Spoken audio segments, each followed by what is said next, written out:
Well, there is political chaos in the Netherlands tonight after far-right leader Geert Wilders announced his party is leaving the governing coalition, paving the way for possible fresh elections.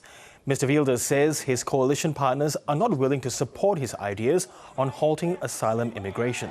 The anti-Muslim populist is calling for all Syrian refugees to be sent back to their home country and for all asylum shelters to be closed. I just informed the Prime Minister that I will withdraw the PVV ministers from the Cabinet. We can no longer bear responsibility for this. I signed for the strictest asylum policy, not for the downfall of the Netherlands. Therefore, our responsibility for this Cabinet also ends at this moment. So with the Dutch government facing total collapse, what can we expect in the coming hours and days? Let's bring in our Europe correspondent, Kathryn Diss. Kathryn, what can you tell us about the events leading up to the Dutch government now being on the brink of collapse?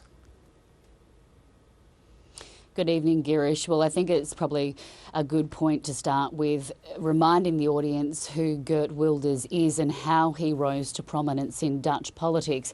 After spending 25 years in Parliament, his party, the Freedom Party, won 37 seats in the 2023 election, well ahead of his nearest rival, the Left Wing Alliance, and he won those seats off the back of an anti-immigrant, anti-Islam agenda, and he was in prime position to form a new coalition government, which is exactly what happened. Since then, he has been trying to push through his asylum seeker policy, and just last week he demanded immediate support for a 10-point plan that included closing the borders to all asylum seekers, sending refugees from Syria back to their home countries and shutting down asylum shelters.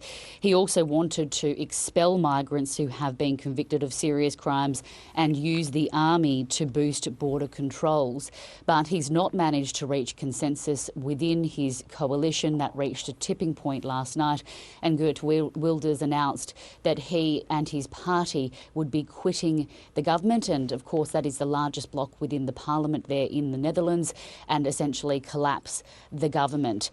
He's made his withdrawal public on X in a simple post: no signature under our asylum plans. The PVV leaves the coalition.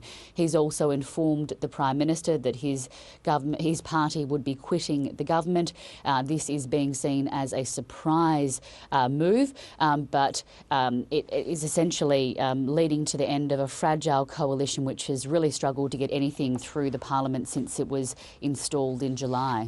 Yes, and given that this has come as a surprise, what is expected to happen now that the coalition has effectively failed? Well, we expect that this will lead to snap elections.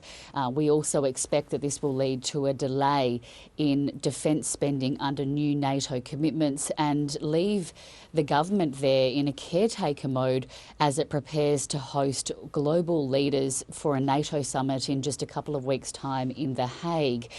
This has been met with disbelief by other coalition members who have described Geert Wilders as being irresponsible whilst there is war on the continent, obviously referring there to Ukraine. The other coalition party members are able to form a minority government, though we don't expect that that will happen. And the opposition has already said that the only way forward is for a new poll, which is what is expected to happen. Okay, Europe correspondent Kathryn Diss, thank you so much for the update.